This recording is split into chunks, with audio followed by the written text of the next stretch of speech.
That internet theory, honestly, like I think it's gonna happen soon, right? The alpha is slowly decaying. So we created our own AI deep research, kind of like Perplexity, but for branding. Final vision really is Yeah. to completely upload you on the internet.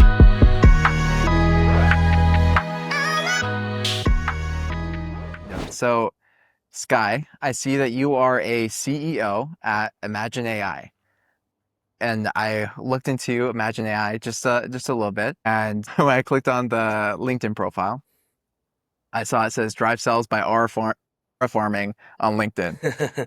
Now you don't see aura farming on LinkedIn like ever. So first, I would really love for you to explain what Imagine AI is, and then also if you could explain how you became CEO of this company slash, I'm assuming you're the founder, correct? Yes, I am. Oh, that's awesome. And if you could just explain how you got to where you are today, that would be awesome. Yeah, fantastic. Okay. So, really cool that you clicked into our LinkedIn profile. I mean, we were trying to, troll a little bit with the company page. It was just like aura farming. We thought it was like, a funny thing to say. And Yeah, instantly people understand what we're doing, right? So basically we thought it would be, a good catchphrase. But though that's not our yeah. catchphrase now. Our catchphrase now is a branded version of you online. We want to be more serious that way. Love it. How I came about, to finding this company with my co-founder, his name is Neo, was, let's see, okay, long story. So Neo and I, we met freshman year at UCSD during one of the beach event, and my Instagram name was Sky God Kingdom. So Yeah. basically, I don't know, it's like I came up with it in middle school, never changed it. And he was like, "Oh, are you Sky God Kingdom?" And then we started talking, right? Because I used to make a little bit YouTube video and stuff back in the day, and then Love it. later I found out he has like a barber license. So then like, I asked him to cut my hair for a bit. And then we became friends, and he was like, he has this great idea of surfboard, basically surfboard on the beach, kind of like spin scooters. So we go ahead and we, did that company. It ended up not working out just because of the coastal regulation, that we Mm. weren't able to truly put the station on the beach. So, Oh, but we got you. tried, and later, we skydived together, became friends, and he was a AI researcher at Berkeley and some research labs. And basically, he worked for two other startup, and he dropped out of Berkeley to do that. And he was like, he wanted to start his own thing. So he traveled back to San Diego while I was in San Diego, and he was like, "Hey, man, you wanna, create this thing, build again?" And I was like, let's do it. Yeah, let's do it. So basically, we had the idea of, hey, let's replicate what a person is completely online by Oh, wow. replicating all their online presence, so the persona can act like you online. And that was our original idea, and that's what we, going off with into LinkedIn, because that was a, more lucrative market, but also we believe that personal branding is the future of marketing. Founder IP is the future of marketing. That there is so much potential in personal branding, such as, for example, Hootsuite CEO drove Hootsuite sales in the past year, 40% Hootsuite sales in the past year, just by her LinkedIn profile. So that's a massive amount of number. So that's why, Yes. we very much want to go all in on personal branding. That's why now we're creating a branded version of you online. And a little bit about myself, why, Neil decided to ask me was because in the past, I have some experience with creating nonprofits nationwide. I had experience in government a little bit, in startups, and I guess just jack of all trade, done a little bit of everything. I love it, man. That's so cool. I love the founder story. Like you had started something in the past, didn't quite work out, but now you're going at it again. This time it's more of a tech startup, more of a AI startup, which is really cool. So I mean, the idea is really interesting. Like personal branding on LinkedIn. I think you're absolutely right. Like personal branding is the future of marketing, at least with B2B. I know through Paramify, we see a lot of success through our personal branding through like say with Kenny and some of our executives. And yeah, that's just really cool to see that you're creating a company to go and help with that. So when you say like imagine AI, you want to like essentially do everything that person can do with personal branding. What exactly does that entail? Yeah. So our final vision really is Yeah. to completely upload you on the internet, right? Having a Oh, persona of who you are. Yeah. So we are creating a persona of Keaton. And Keaton, well, the online version of you are supposed to be smarter than you, know bit more than you, and be able to act like you on the internet, whether it's your social media or, we can expand to even, more domains when it comes to that online presence. But as of right now, our main goal is really to focus on LinkedIn. So there's a lot of ghostwriting agencies and branding agencies, etc., on LinkedIn. You know, ghostwriters are charging like 5 to 10K a month for executives. And, because companies such as, for example, your company, I guess you guys found the formula of like personal branding really works, at least when it comes to B2B and sometimes even B2C as well. That's why you have all these like other startup like Cluely, Royally blowing up because it's all about that personal branding. So when it comes to personal branding, we create that personal branding through a high fidelity persona. So we created our own AI deep research, kind of like Perplexity, but for branding with almost no hallucination. And we use that formula to create basically a persona. The file is about that's half of a Harry Potter book, which basically scrape everything on the internet about you and everything, information you want to give it to us. So we can completely construct who Keaton is. And once we construct who Keaton is, this high fidelity persona, we'll use the online Keaton to write, for example, your LinkedIn post, to come up with your content calendar, to come up with your marketing plan, to come up with your branding pillar, your target audience, research what's the persona of your target audience, how do we target their pain point, how do we effectively market Keaton online and build your persona, your personal branding. And that drives sales, that drives business, but that's also good for Keaton. So that's what we do right now. That is really cool, man. That is awesome. After this podcast, I'll have to follow up with you and learn more about your business because that is so cool. So essentially, like, would this be able to be like an autonomous bot that can like, uh, say you DM me and let's say I want to be as hands off as possible with my Uh, LinkedIn. yeah. Would this bot be able to just reply and in theory be able to interact just as I would? Yeah, so that is our really one of our final how do you say this? One of our final vision. So our Yeah. vision right now of how the product will look like in at least a few months is going to be where we do this deep AI deep research about you. And once we've done this AI deep research, it's going to create a high fidelity persona of Keaton, and then you can brain dump. You can talk with our AI. Let's say if you're an agency, you can just dump a transcript of interview you have with a client. You can put it in there. But for example, that you would just brain dump into our AI and be like, okay, I really want to make my podcast the number one podcast in the world. I want, to build my own personal brand and this is my story, blah, blah, blah. You put it in there and our AI will be agentic in a way. So kind of like what ChatGPT agents are similar to, where it would take like us an hour, like our AI an hour or even more to do the research on your competitors, figure out who you are, figure out your positioning, figure out how do you do this and actually craft the content. So we're going to make a whole branding plan for you. And then you can like for every month or every week, it depends on how frequent, right, you want it. But once you create all of that, you can just directly post from our platform. You just say approve or you edit it, you approve it, and our AI will automatically do everything for you when it comes to posting, auto commenting, comment on your ICP, comment on people you're trying to chase, connections, and DMs as well. For example, like somebody Wow. message you, we will handle it and then we'll send you information about it, notification, and then try to behave as how you would behave online, because our final goal is to make Keaton online, in all regards. Dude, that's really cool. I love it. I love it. So that sounds like a pretty huge task to like go after and like build this company, which is awesome. Like I love big visions like that. It's just so cool. So I'm curious, as you're an AI founder, where do you see AI going in the next, let's say, 5 years? And Oh, also, here, I'll just let you go right ahead. Yeah. no, no, no, please, I would just say ooh, like as a Oh yeah, reaction, yeah, please keep yeah, going. yeah. Well, yeah. Where do you see AI going in the next 5 years? And also, Mhm, how do you think it's going to affect your industry? mhm. Tough question. Absolutely. Yeah, yeah. I think AI itself will become a lot more agentic, where when it comes to in 5 years, I'm not sure if AGI will come out, but if it does, right, that's pretty scary. You have an AI that can think by itself. Before it was now the AI, how things works is that you have a bunch of these matrices, and basically what it is that you're whenever you ask a decision, it's trying to draw from these matrices, these decision trees, this information, then the bank that's already exists. If you create AGI, let's say in 5 years that comes out, you can create matrices by itself. Instead of going from like A to B right now, just like, okay, I say this, you drop the information to B.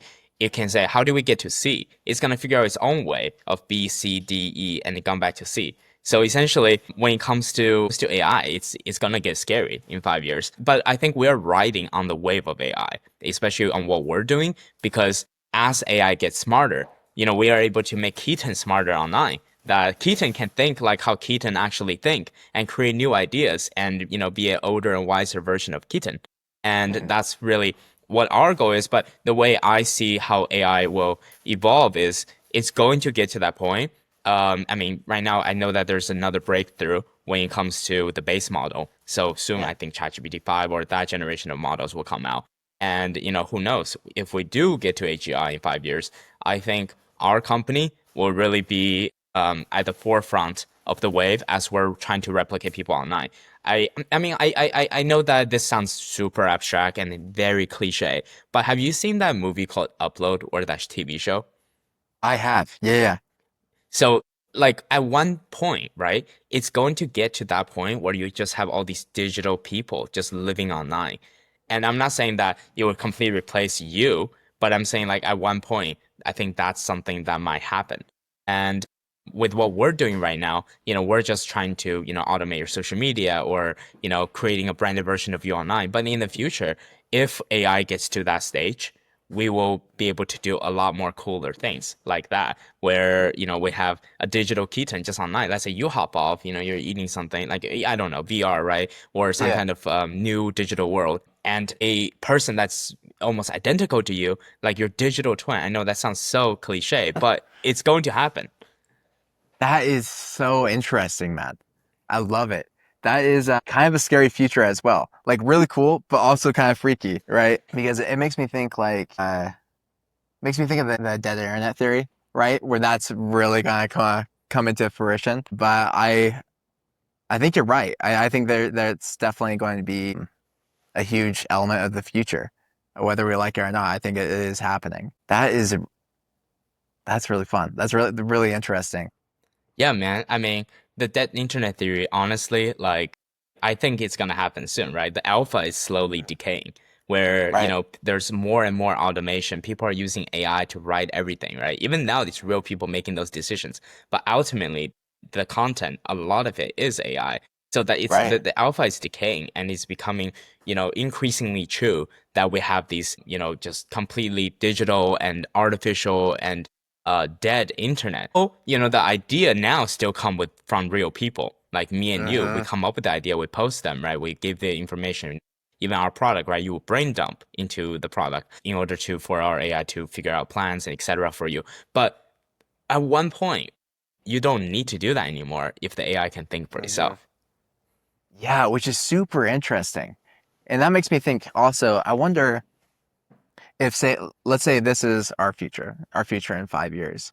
I wonder if this is going to make it so in-person business and like let's say trade shows or like in-person meeting business events become more important because it's like we all have like our agentic AI systems that are working for us, doing essentially marketing for us. But ultimately, when these deals are closing, it's like, at least if they're high ticket, maybe in-person deals become much more important. I completely agree, man. I mean, it's Yeah. already happening. Yeah, By the way, yeah. where do you live? Where do you live right now? I'm in Lehigh, Utah. Lehigh, Utah. Yeah. Okay, What that's about cool. you? I'm in San Francisco. Oh, So that's awesome, man. Yeah. yeah, it's really the heart of, the new AI, tech space right now. And what Yeah. you were saying, it's already happening, right? People Hmm. much rather go to conferences, go to events in person to talk with a real person and getting that deal closed. Because you can close that deal so fast in person when they Hmm. see you compared to, talking with them online or and then eventually try to get that, Zoom meeting or perhaps, try to reach out to I don't know, 1,000 connections. You might get, half of them respond to connection requests, Uh, and then 1/10 of them actually respond to you. And then, 5% of that actually, 5% of the total pool actually get a meeting with you. But in person, you talk with people, uh, people want that. That's already happening. yeah, dude, I love it. Yeah, you're absolutely right. Let's say even within like my niche, let's say with Paramify, we're like a cybersecurity company essentially, or Yeah. a GRC, governance, risk, and compliance, a company. And we see in terms of lead gen, one of our best outlets is trade shows, like in-person trade shows, just echoing exactly what you just said, which is super interesting. I think that's definitely going to continue in the future. At least that Oh trend's yeah. going to continue. Yeah, Oh that yeah, is, definitely. I'm curious to your trade shows actually. Like what do you guys do at those trade shows? Do you set up a table and then you're able to strike up a lot of deals, wine and dine? yeah, essentially, yeah. So like what we'll do is, well, I mean, a lot of our ethos is try to do like the opposite of what we're seeing around us. Hmm. Because we just ultimately you want to stand out, right? But yeah, a lot of times we'll just have a booth. We'll take people out to dinner, but at our booth, we're always making sure, hey, we're standing, we're out, we're like talking to people, make it fun. Maybe we'll like do something like stupid, like do a little challenge or something. Like a little while ago, we did this like super uh corporate event that was like super stuffy. Everyone's sitting down, no one's talking to each other. We're like, okay, how do we change this up? We did it was deadlift for donuts. So we brought like a legit barbell in and we connected on each side. It was a ATO package, which is a authority to operate like document package on each side. That's Uh-huh. just on each side. And that's what we like automate at Paramify. And so we put on like each side and we just had like people doing deadlifts, but it was enough to get like a little crowd around it, and enough to stand out. And we got like some decent leads from that event. So ultimately, just what we're doing, we're just trying to do the opposite, and it tends to work really well. Just opposite of whatever we're seeing, and Yeah. it just makes people like come to us like, hey, you guys are interesting, and then Mhm. tend to trust us more because we're a lot more like authentic. And of course, you're having that one-on-one interaction, like what we're having now, but of course, in person. And yeah, it's been definitely a game changer for us. Like the trade shows are where it's at. That's amazing, man. I mean, honestly, I agree with you. I completely agree with you because I was in Berlin like 2 months ago and I went to this conference called GTEX Europe. It was supposed to be like the biggest tech conference in Europe.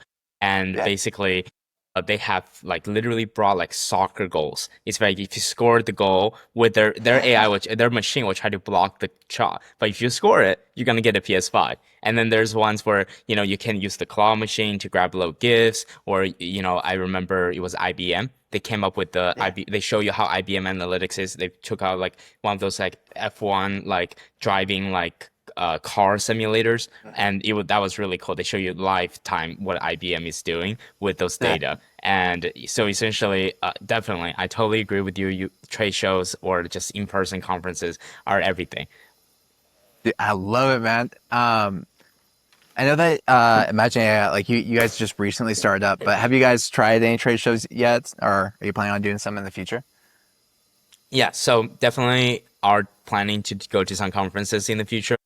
I Yeah. mean, I've been noticing whenever I go to conferences, talking to people about what we're doing, they're a lot more interested and want to sign up right away compared to, you reach out to people online slowly, Mhm. and that trust is hard to build, especially in this artificial world. That's why you have to build up your personal brand, right? Having a good Yeah. personal brand increase your trust, and that immediately increase your immediate sales outcome, your outreach rate, everything. And when it comes to, going to these conferences, we want to definitely hit up some ghostwriting, branding conferences, branding firms, agencies, stuff like that, because that's still one of our ICP. When it comes to flywheel effect, iterating with them Mhm. and figure out, hey, how do we actually make this, branded version of you online good? How do we make it good? How do we make it that you're not posting shit content, but you're Yeah. actually writing, something meaningful and that can accurately represent the persona of the client. And then we're venturing to prosumers and enterprise as well. So that's really our next step. That is awesome, man. I love it. So another quick question for you, man. Yeah. So you're building AI startup. I'm curious, what are some like under the radar AI tools that you're currently using that like most people don't know about that you just love? Ooh. Let's see. Most people do not know about. That is a hard question. Let me think about this. Definitely a hard question. And if there's none, just feel free to say like what your favorite AI tools are. Honestly, Whisper Flow. Whisper Flow is I don't know if you heard of it. Have you? No, dude, no. Okay, perfect. What's Then that? Yeah. good amount of people don't know about it. Let's I mean, go. I do not want to be a free advertisement for Whisper Flow, but Whisper Flow, oh my gosh, Whisper Flow, it's basically this YC company. They created an AI that only thing it does is voice to text. That's the only thing it does, but it does it very well. You can just press a button on your laptop and you can just speak to it, and it's going to write you exactly what you want to say. So nowadays, whenever I prompt engineer or that I'm talking Yeah. to ChatGPT, I'm talking to something, even using our product, and if Yeah. I'm brain dumping, I'm just gonna speak to Whisper Flow, and it's going to transcribe everything that I say and make everything make sense. It almost imitating exactly what I say, but if I say stuff like I don't Yeah. know, whatever, stuff like that, you will filter that stuff out and you will do Oh, it nice. smartly. So you will understand if something is just filler, or if something is actually something you want to say. Dude, that's so cool. I love it. Yeah, I've never heard of Whisper Flow. That sounds super useful too. Because like for me, I'm always using chat for that. I'm just like talking to him like, hey, yeah, brain dumping. But of course, it captures all the ums and the ahs and the all that stuff. So that's sweet. But I mean, Um, even the yeah, chat thing, right? It's like basic Whisper Flow is the chat thing that you basically is what you talk with ChatGPT, like the yeah, voice dumping, but you can use it anywhere. You can use it for your messages, you can use it for emails, you can use it for anything. That's the beauty of it, in my opinion. that's cool. So can you almost use it like a Chrome plugin? Like, and so it's just like, oh, It's an like app. You just as download an it on app. your Okay. computer and you just press a button. So for me, it's my function button. You press Oh, the sweet. button while you speak and it's gonna type while you talk. So if I'm typing the button Oh, right now, that's whatever sick. I say Yeah. will be typed out. That's what it is. Yeah. Oh, that's cool, man. Oh, that's really cool. I love it. Yeah. So I'm also really curious. So the name of this podcast is Future Proof, right? I'm curious, what do you think is the most like future proof skill set that you have or are currently developing that is the most like AI proof? So I think I had a conversation before with my co-founder where we say that AI is replacing jobs, but it's replacing the right kind of jobs. It's the type of jobs that, doesn't require too much, human skills. And that's the type of job that, AI is replacing. And that's the type of job, well, that's the type of skills that is not future proof. Yeah. So in order to Yeah. be future proof, I think the most valuable skill is probably going to be person to person, that interpersonal connection, that way of talking, Yeah. right? Because right now, as all these coding agents come out, like Claude Code, cursors, stuff like that. Now, like even, tech skills, these hardcore skills, hard skills, that's what we say back in the day, Yeah. right? Is now slowly getting replaced. I mean, I'm not saying it will completely get replaced because AI is not definitely not at that point yet, but I'm saying one day that's going to happen. And Yeah. same with a lot of what we do, like say social media, we're trying to automate that, right? Like Yeah. content creation, brand, well, content creation as in, branding, personal brand, how do you show yourself online, all of that, right? So I think, but one thing I think that nobody can replace is that person to person connection, that interpersonal skill. That Mhm. like nobody can replace Keaton and Sky having a casual conversation online. That's something AI Right. cannot do. And that's something you have to know how to do, when you go out there talking with people. Because as the world increasingly getting artificial, authenticity really stands out. And that's what we stand for at Imagine AI. That's why when we create persona, it's high fidelity. That's why we create content. It's not shit content. We're trying to create something that's authentic to what you would actually say. I love it, man. I think you're so spot on with that. Like interpersonal skills are going to be everything moving on in the future. Like we were just talking about how the trade shows are becoming so and so like so vital for B2B business. I think that trend's just going to keep on continuing. And then online, it's like people are tired of the super corporate BS. Like they're so tired of it. And so if you can just post and be authentic and post, you know, just show your personality a bit, even as a brand, like as a brand account, and like actually have a personality, that's going to stand out way more and build way more trust compared to the traditional like corporate jargon filled stuff. A lot of the stuff that you see on LinkedIn, honestly. So yeah, I think That's money, man. I love it. Yeah. I'm glad. I mean, honestly, one thing I realized is when whenever you do something that's okay, sorry, let me rephrase this. I think the world is getting to a point where you can't you slowly can't trust whatever you see online, right? Even videos of Mhm. us can be deepfake. Right. Videos of us can be generated by VO3. I mean, I was playing with VO3 earlier. You can generate these high quality content where, it's completely realistic. And I mean, I made a couple of videos where I don't have a high budget, studio $1 million production plan, but even videos can be, imitated, can be created. So the only thing left that really is just a person to person, right? Like that me and you, who we are, and how we talk to each other, and how that relationship is built.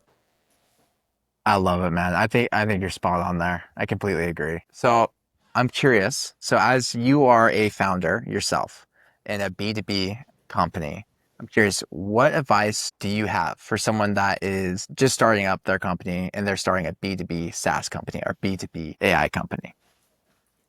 Do good customer discovery. I learned that the hard way. In our current, before we started doing, LinkedIn, especially selling to LinkedIn, ghostwriting agencies, we were trying to automate Twitter. We're trying to automate X. Mm, And the thing is that there's really no, well, not no, but the market is very small, and users, say, oh, this is a cool idea. They always say, oh, this uh-huh. is so cool, I definitely use it, right? But that's just Yeah. fluff. Like I recently, my co-founder yesterday made me read this book called Mom Test. Oh Basically, yeah. it's like if you talk to your mom, right? Of course, they're gonna say yes. They're gonna tell you, "Oh, son, you're doing such a good job." But like, instead of selling people your idea, try to understand what is some de facto action that have taken in the past, because that is undeniable. And same thing as what YC says, in a lot of their videos, is do good customer discovery, figuring out what do they actually need, what is the customer's pain point, figure out their past action, and use that to create product that people really need. And ideas are never started, are never great. I mean, I think there's very few ideas that start out great.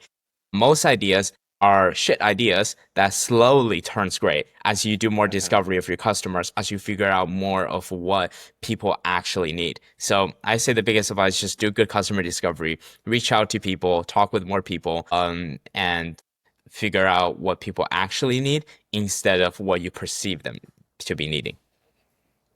I love that. I think that is fantastic advice. The mom test, yeah, that's just like just perfect advice for anyone that's looking to start a company. I remember, um, geez, it's almost 2 years ago now. I was actually on a podcast, but it was for Paramify. It's the Paramify podcast, and uh, I remember we had a founder of a law firm give that exact same advice. We asked him the exact same question, and he's like, "The mom test," and he's super successful. Um, and I think that just shows. I might even like kind of a clip of that right there because it just shows how like valuable that advice really is. And yeah, I think that's fantastic advice. That's awesome. It's very easy for me as someone that's been in like the startup space for a while now. Like most people almost want to like please you when like you're like, hey, here's this idea. I think it's really cool. And they can see like you're passionate or whatever. I feel like most people will just lie to you. And there's like, dude, yeah, that's sick. Like, yeah, go get it. But like, yeah, if you can like actually filter that out and like truly ask questions in a way where even your mom would like say no to you.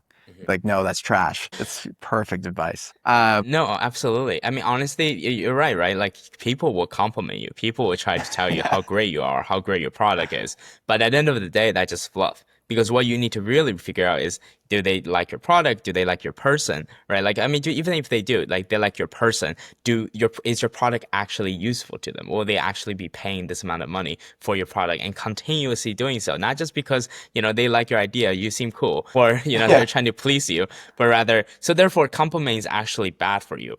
In a Right. lot of when we do customer, discovery, or when we do client retention calls, I was specifically asked, I was like, how many hours how many minutes like have you spent, for example, on this client, for example, on this project, on this post, how many minutes did you write it with yourself? How many minutes did you write it with Imagine AI's persona? For example, we have data where we have a person who made their client $5 million by creating a website in their client's voice, where normally it would take them like 8 hours to do it, the copies. But with us, they did it with our persona in under 30 minutes.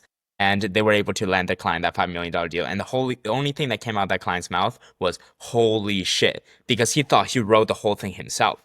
So, and then, we asked for concrete metrics like, okay, when you onboard your client, how long does you normally take? Okay, 2 weeks, one for our agency, they said. And we asked, okay, what about now? Okay, it's 1 week. Okay, there you go, right? That's money saved. That's time saved. So when you figure out how long do they actually use in the past, and you figure out, okay, with your product, what can they do, and is this necessary, how important is this action to them, how much time or money or whatever can they realistically save, and is this doable? And if you figure that out, you're going to have a great product. I love it, man. I think that's fantastic advice. I'm curious. So you mentioned the mom test. Um, what are some other books that you would recommend for those that are starting a company, or let's say those that are in just B2B marketing?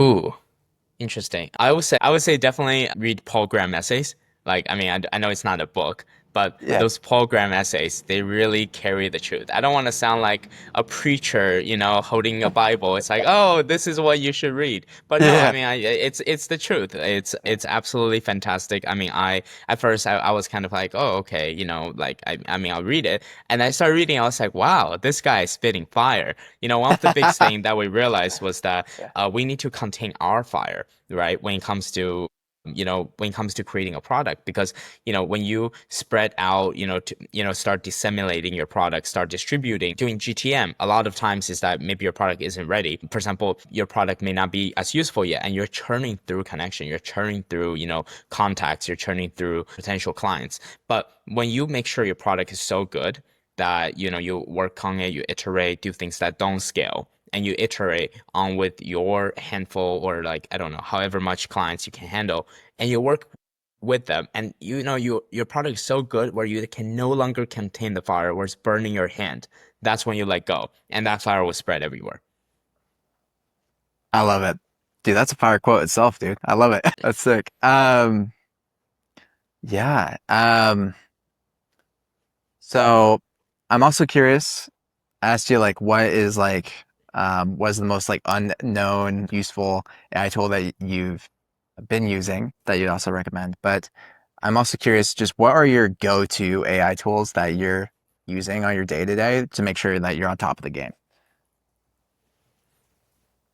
Right now, we created a ChatGPT project. Basically, just had all our information about Imagine. Basically, I would use it to ideate, figure out purpose of meetings, our intention with people, stuff like that. Transcribing after meeting, summaries, transcript. One thing I really like using is Fathom, because Fathom allows you to just Mm. hop on a call, and then they will, record the whole meeting for free, actually, and give you the transcript and everything. And it's just fantastic, tool, especially for sales or even customer retention or any kind of meeting, right? So you have a record of what you talked about, and also can you figure out, hey, what did you say wrong this time, and how can you improve from that? And some other things, Gemini Deep Research is fantastic. I use it to write to research about, let's say, prompts. How do you write VO3 prompts? And then I have a whole document, and I just paste that document in whenever I need three VO3 prompts, and it's gonna write me good VO3 prompts. We actually use our product, Imagine AI, daily. I mean, I use it very frequent. So I actually, because it has my persona embedded in it already, and we can always update persona, about who you actually are, telling it more about yourself. So it's get to the point where I would use our product to reply to my iMessage. I will use our product to reply to our LinkedIn message. Actually, the LinkedIn message I replied to you. I just copied your message and I put it into chat. I put it into Imagine AI, and you responded for me. So I just pasted straight back into you. So I use it to write LinkedIn posts. I use our tool to, our AI agent. I use it to actually write my website, the copies of our website. I use it to, I use it to do anything that has to do with words at the current moment. I even use it to ideate, let's say, okay, what you're going to say to a customer. I encountered a situation where earlier a customer was a bit disappointed about certain things. So then I had to, I basically ideated with our agent and figure out how do I say it align with my persona, but it already has all the information about me. So therefore I don't have to do anything. It would literally write like how I would write. I love it, man. That's awesome. Uh, Low key getting high on your own supply. Yeah. Oh, no, It's that's true. so cool. It's true. It might be Yeah, cost us a bit of a LLM, like tokens and everything, but actually yeah, tokens are pretty expensive. API scraping are expensive. For us to yeah. generate one high-fidelity persona, it costs us $20, just raw cost. Oh, Um, wow. because yeah, we really scrape the internet very, very, very thoroughly. We'll find Yeah. videos with you in it. If you did a podcast, we're gonna find podcasts with you, and we're gonna transcribe them and put them into your persona as well. So it's really everything that Keaton is and what Keaton has done, and hopefully nothing bad, but transform it into a persona. Yeah, yeah. Uh, yeah, that'd probably be awkward if a client comes to you and they have like some crazy past. You're like, oh, but no, that's really cool. I love it. Um, that is awesome. Um, yeah. I think that your company is really cool because content I know can be very really, well, first off, time consuming, but then second, it can be very kind of just overwhelming and can lead to burnout like so quickly. That's something for me. I've done content my entire life, and my kryptonite has been burnout because it's just like, dude, like I'm making content every single day, nonstop, and it can easily get overwhelming. And I can just see how Imagine AI could be so powerful to just like help founders, but then also help those in marketing that are, say, like a founding marketer that's like solo. They're just trying to figure things out. Like that sounds like that would be super powerful for those people.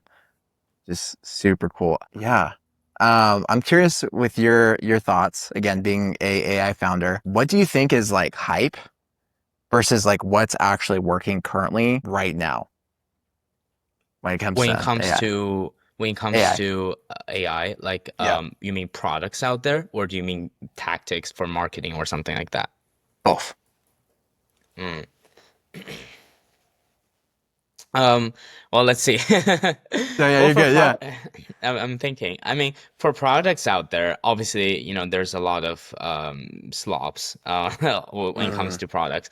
You have folks, that makes really making product doesn't that that doesn't really work. Recently I tried some products on because we were trying to make VO3 videos, we were trying to make videos, and I tried some yeah. products and videos, editing and stuff like that. It really did not work at all. Uh, And then I how do you say this? I think a differentiator is that if something does what it promised to do, then it should output a result that's that it promised to make, right? So if right. something doesn't achieve that result, then I would say it's probably fluff. And then or they're on the progress, right? They're on the process to becoming solid. It's just that right Right. now they're fluff, which isn't to say that they won't ever become solid, but it's just that it's a developmental process, and it's like our UX is shit. Like we have a really, really terrible UX. Like our clients do not know how to use our product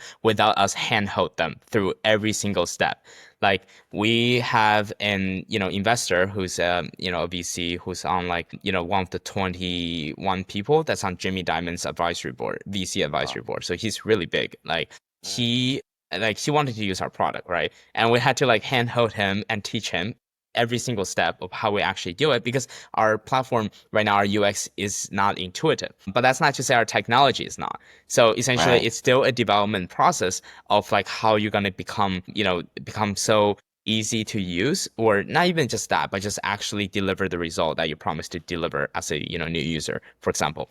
So that's on the product side. And on the marketing side, I would say, well, people are a huge fan of just blowing up, right? That's been the trend Mhm. these days. Okay, let's make a video, let's blow it up. Let's do this, let's blow it up. Let's make TikToks, let's measure everything that we do, in terms of like, okay, like if we get this many views, this many likes, and this many, inbounds by people, right? That's a good sign. I mean, it's kind of working, right? That is kind Mhm. of like the attention economy. It is kind of working.